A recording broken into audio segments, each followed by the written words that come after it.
Speaking of which, Australia is now the first country in the world to ban social media for kids under 16. So could we see something like this one day here in the United States? And Todd Pyra joins us now to break it all down for us. Hey, Todd. That is the big question, guys. Good morning to you. This historic ban went into effect this morning in Australia as a way to protect their kids there from the harms of social media. This is world leading. This is Australia showing enough is enough. Make no mistake, this reform will change lives for Australian kids and allowing them to just have their childhood. For Australian parents, enabling them to have greater peace of mind. So here's what the ban does. It impacts almost a dozen of the most popular platforms in the world, like... Okay guys, welcome to the video.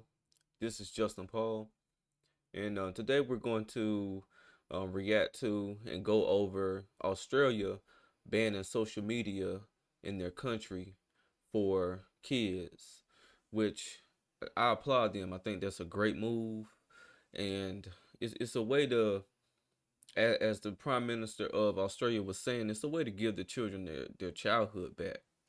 You know, not saying that everything on social media is bad, but we do know social media is full of everything, and more so geared towards adults and adult content and stuff like that.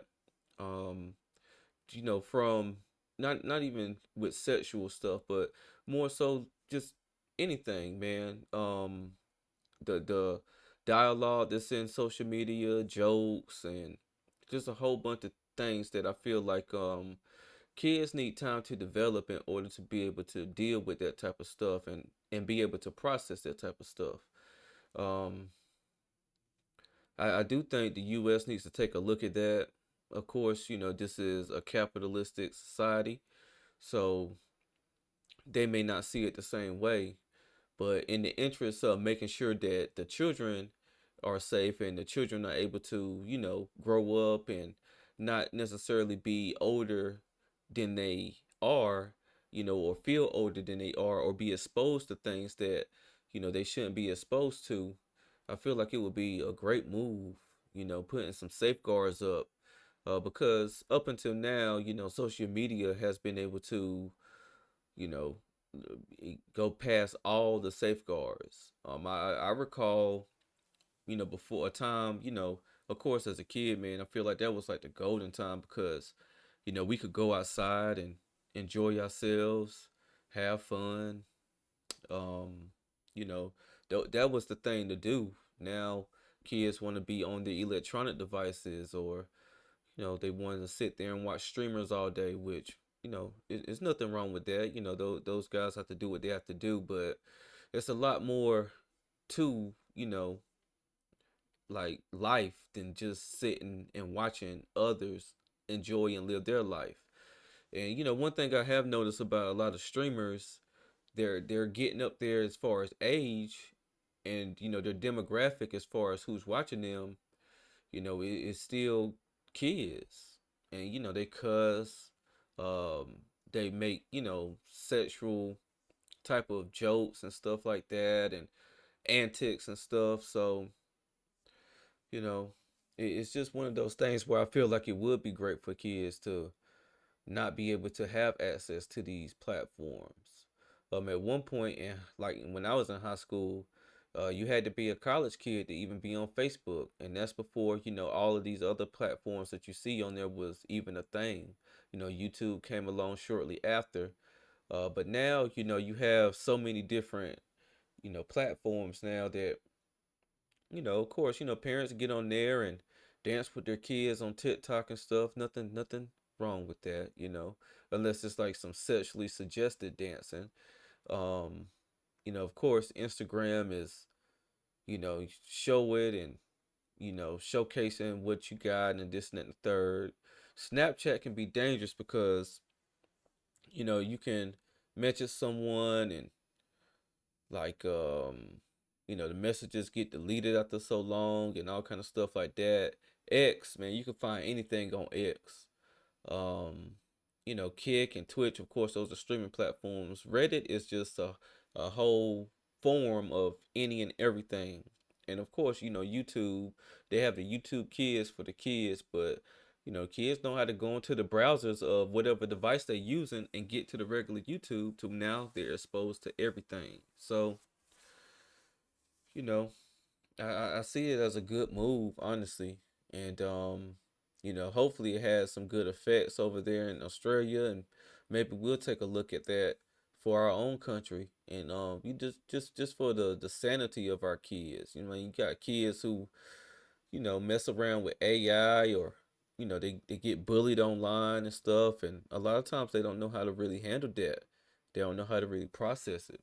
I'm gonna continue to let it play, but I just kind of wanted to give my initial reaction to the news that Australia has banned social media for children, for kids. Facebook, Snapchat, TikTok, X, and more, requiring age verification for access to the sites. But if the platforms don't comply, they can face up to $33 million in fines. This is Australia calling time on social media and the deceptive and harmful design features tethering our children to their platforms. We have young Australians who have literally taken their lives as a result of accessing these platforms. So when their lawyer yells back at us about, do you know about free speech? Well, do you know that we actually have laws, and we expect any company that is providing services in Australia to abide with our laws. Social media giant Meta, however, says they have consistently raised concerns about this law, arguing, quote, there's a better way. Legislation that empowers parents to approve app downloads and verify age, that allows families, not the government, to decide which apps teens can access. Despite the pushback from the platforms themselves, it's some lawmakers here in the U.S. say we need to look into. I think protecting children is an avenue that should be pursued. I won't rule out some sort of limitation in sales or distribution or use of those devices. And I just tell you, parents and grandparents need a helping hand. This is getting out of hand. I think we ought to look at what Australia is doing, for example, and requiring access to these social media platforms to not be available to anybody under the age of 16. Of course, we're gonna have a certain limit to, what restrictions, but I agree. We definitely need to take a long look at it. Especially like I said, I mean, it may be few cases here, a few cases there, but you have had children that kill themselves over social media, over, being able to access AI and all kind of stuff like that. Their minds are young and impressionable, and we all know this.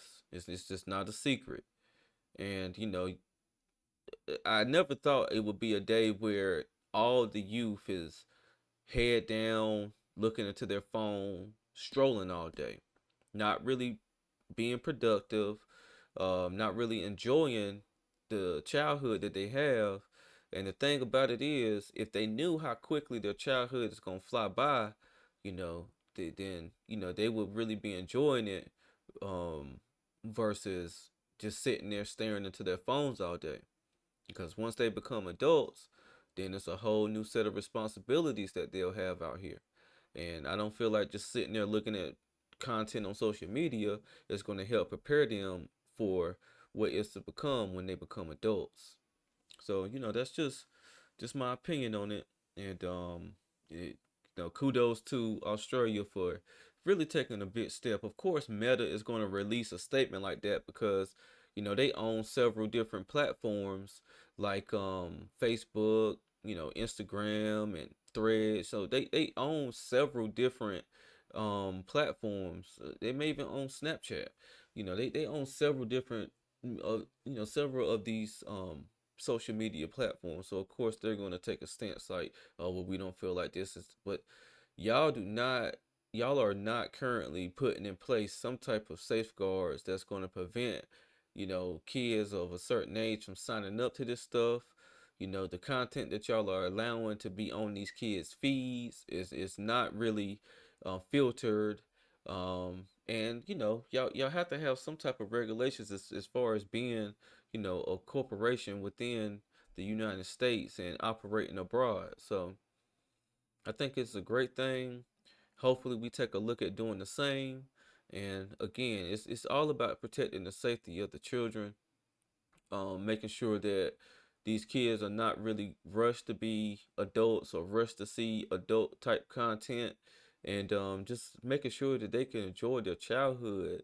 Because again, it doesn't last long, man. And time just flies. So we'll see what becomes of this. We'll see if the United States actually takes a couple plays out of the Australian playbook and looks to put some type of ban on it. I'm sure there wouldn't be too much pushback from both sides, from both parties, as far as trying to get something like that done, and we'll just have to see what happens.